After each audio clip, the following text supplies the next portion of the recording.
As your local relocation experts on moving to North Georgia, we get a ton of questions weekly all about things related to living in Georgia, and we get a lot of the same questions over and over, and there's a few misconceptions in there as well. So let's talk about them. After we have met and spoken with you as a client, getting to know a little bit about what area you've decided to start your home search in, and when we try to figure out like what exactly you're looking for, what size of house, type of style, all those things, we typically set you up on a home search in our MLS system so that you will receive emails anytime a house hits the market. It's going to come directly to your inbox, and it's going to be faster and better information than what you're going to find on Zillow. You know, in that process, we always ask, what are your must-haves in a home? Meaning things like, you know, you need to have a backyard because you have dogs that need space to run, or you need 3 bedrooms, at least 3 bedrooms, because you have 2 kids and you want them to have their own room. Or, you know, like we work from home, so we've got to have office space as well. And one thing that we always hear when we talk about this, especially from people moving from California,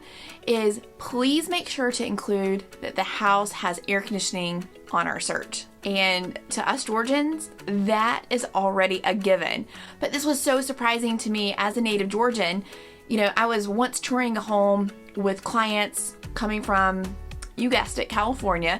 And as we were looking at the first house, they kept pointing out the air ducts. They're like, oh, look, honey, there's an air duct. And finally it dawned on me, you people from California are not used to air conditioning. So I finally turned to them and I said, hey y'all, every single house we go into, it's gonna have air conditioning. Win-win for you if you're looking for air conditioning, but that is definitely something that pretty much every single house here in Georgia has. You know, in fact, a lot of lenders, they won't even lend on a house that doesn't have an AC system. Of course, don't come after me. There's always the exception to the rule. If we have like a 1900s house, you know, or you might have like some window units, but those are incredibly rare. Most all the homes that you're looking at are going to have AC systems. Another thing that comes up that y'all ask about, 2-car garages. You say we want a house that has at least 3 bedrooms and it needs to have at least a 1-car garage or a 2-car garage.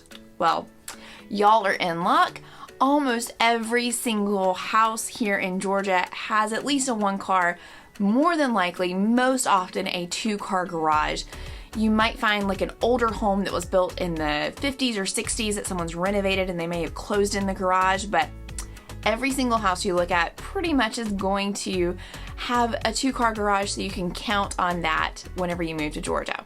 Another question that we get asked all the time that kind of relates to the AC system when we're touring houses with out-of-state buyers, and it never fails, you know, we'll be in the kitchen or a bedroom, somewhere on the main level of the house, and we'll hear, why aren't there screens on the windows? How can we open the windows in the summer without them? So we try not to laugh at this question because, trust us, after you spend one summer here in Georgia, you'll know exactly what we mean. We don't really have an open window season here.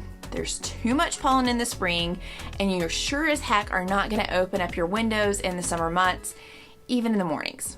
Trust me, you're going to want to conserve every ounce of that precious air conditioning system that you have blasting through your house. Now, you might see window screens in the upstairs windows in older homes, and this is kind of more for a safety thing. And in fact, most new construction homes, they don't even install the window screens anymore. Some builders will include them and they'll give them to you, but most builders don't even put window screens in anymore because you can't really use those window screens aesthetically from the outside of the house. Most people prefer the way that a home looks without having those window screens on your home. And in fact, in a lot of older houses that you are purchasing, when I say older houses, not brand new construction, houses built in the 80s, 90s, early 2000s, you will likely find those window screens up in the attic, in a crawl space, or stored in some obscure corner of the garage. So let's talk about that pollen a little bit more. And it's another question that we get asked a lot. How bad is the pollen? You've heard me talk about it in the other videos on our channel. Well, we don't really know what you're used to in the states that you live in because we've never lived there. So we can't compare, your experience to our experience, but we do have a few really rough weeks every spring where there is a nice dusting of pollen everywhere. We affectionately call it yellow snow here because you will, have a coating of it on outdoor furniture, your car. You can, draw on your car if you wish. And in fact, you'll see, people writing "wash me" on the back of cars, and you can get a good laugh or a good chuckle out of it. The fact of the matter is, we do have a couple of weeks where you're going to be sneezing, itching your eyes, doing all those things. And if you don't, give me some of what you have, because I don't have that. I suffer every spring and every fall. But we do have those time periods. You can look up historically to get pollen counts. They cover that. The meteorologists cover that here on the news. And you can always, I'm sure there's some great website out there, and I'm sure it'll pop up magically here on the screen, where you can compare pollen counts where you live versus what the pollen is like here. Related to pollen is humidity. If you're not used to humidity, it is going to smack you in the face. If you're from Florida though, you are used to it and you might actually feel some relief from the humidity here. But it is important to know that Georgia is a pretty moist state, and we have high humidity in the summer, lots of rain and humidity in the spring and fall. We have wet winters. One thing we don't have though is flooding. And this is a common question that we also get from people who live in other southern states, is this house in a flood zone? And the answer to that is probably not. Most likely not. Especially here in the North Metro Atlanta area, you might experience that if you are living really close to a creek. But because of the high elevation that we have here in North Georgia, we sit just below the Blue Ridge Mountains. Flooding is not something that we are largely concerned with here, nor are you going to find yourself needing any type of flood insurance. And I always get a good chuckle for people that are looking to buy or live near Lake Lanier. You don't have to worry about Lake Lanier flooding. That is a controlled lake, has a dam. You're never going to get flooded there. But we mostly get these questions from people that are relocating from Louisiana or Florida. They always ask about flood insurance, and some are adamant about getting it, but again, it's not necessary. But talk to a great, trusted insurance professional and they'll give you some really great advice about that as well. So when locals move here from one part of town to another, they don't check into flood zones, but for obvious reasons, this is something that concerns people that are moving from other states where they are having to be concerned with this because of those natural disasters. And we are pretty lucky here that this is not something that we hardly ever have to deal with. So another characteristic we receive a lot of questions in whenever we're helping people set up home search is we sometimes get requests from people that want to be in an area where it has a high level of walkability. Well, to be honest with you, other than being, in the city of Atlanta, you are not going to find a ton of towns that you would be able to walk from your home to a coffee shop or restaurant or store.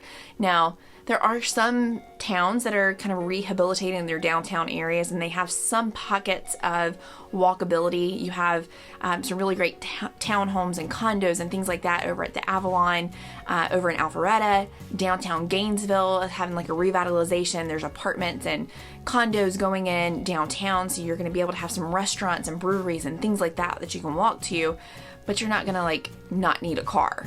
You can't walk to a grocery store in any of those areas, but it is a fun alternative to kind of enjoy some nightlife, some things daily without having to use a car. And so because of that, I would venture to say about 98% of the houses and things that you find here in the North Metro Atlanta area are going to require a car. Now, that's much different unless you are looking in the city of Atlanta and in those pockets of town where you could, have that walkability if you wish.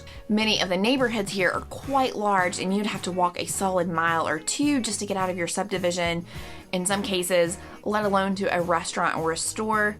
And like I said, the closer you are to Atlanta, the more likely you're going to end up in an area that would have things within walking distance. If you're looking in places, like Gainesville, Flowery Branch, Cumming, Buford, those areas, you can forget it. Unless, like I mentioned, you're going to be living the condo type lifestyle or a townhome type lifestyle that's going to put you in areas like a downtown Gainesville or at the Avalon over in Alpharetta. Those types of areas will give you what you're looking for. All right, so I just mentioned apartments. So speaking of rent, this is something that we have a ton of people asking us about. And of course, we're always going to answer questions about the area and give you some ideas about what towns might be good to look for rentals. But our jobs are to help people buy and sell homes, and we have information about houses for sale as agents that isn't available to you online. But when it comes to rental properties, you have all the same information that we have, and in fact, you have more access to rental properties than we do because most rental properties are not listed on the MLS system. So when it comes to apartment hunting or looking up a rental, we can help guide you the best areas and answer your questions, but we are not the best resource for you really to help you find that apartment or house. Now, if you are looking for a short-term rental or trying to figure out a strategy of where you should rent, what to rent, and time that with when to buy, that is definitely something that we want to be involved in and help you with. So we mentioned those natural disasters before and how Georgia really doesn't have that many natural disasters. And so we frequently get questions about weather, and y'all, we aren't meteorologists. But aside from our typically mild winters, someone recently asked in a comment, how cold does it get here? They were from Colorado, and Colorado, that sounded very southern. And they wanted to know how it compared to their negative temperatures. And I don't know. It's a lot warmer here, I can tell you that for sure. But joking aside, if the temperature drops below freezing as a high here, it will be something that is talked about on the news for like a week leading up to it happening. There's going to be, along with like a flurry of guesses and talks of will we actually see snow. It's a huge event here whenever it snows anywhere north of the metro Atlanta area, or heck, anywhere south of Atlanta. That is a historic event. The North Metro Atlanta area, which we mainly cover on this channel, does occasionally have tornado warnings. We also get frequently asked about tornadoes and watches, and with it, we do have thunderstorms here, which is unique to people coming from, California, from what I've told. Although we are not in like Tornado Alley, and you're not going to need a storm shelter. You're not going to find those in homes here. And in fact, as a native Georgian, I've never experienced a tornado. We also get asked about hurricanes. And when it comes to that, while we are in the South, sadly, we are not on the coast. There is like a tiny strip, between Savannah and St. Mary's, but that doesn't really count. We typically will get the remnants of hurricanes from the Gulf Coast when they become tropical depressions. And just like that weather event of the weather being a high of 32 degrees, how that's a big deal, so is that tropical depression, because there's nothing Southerners like better than talking about the weather. Maybe football. Well, if you have any questions that I didn't answer today, leave them in the comments below and I'll make another video answering anything else you might want to know about Georgia. And of course, if you're thinking about making that move, then well, we are the real estate team for you. You can find our contact information below this video, and if you haven't checked out this video, well, it was made just for you.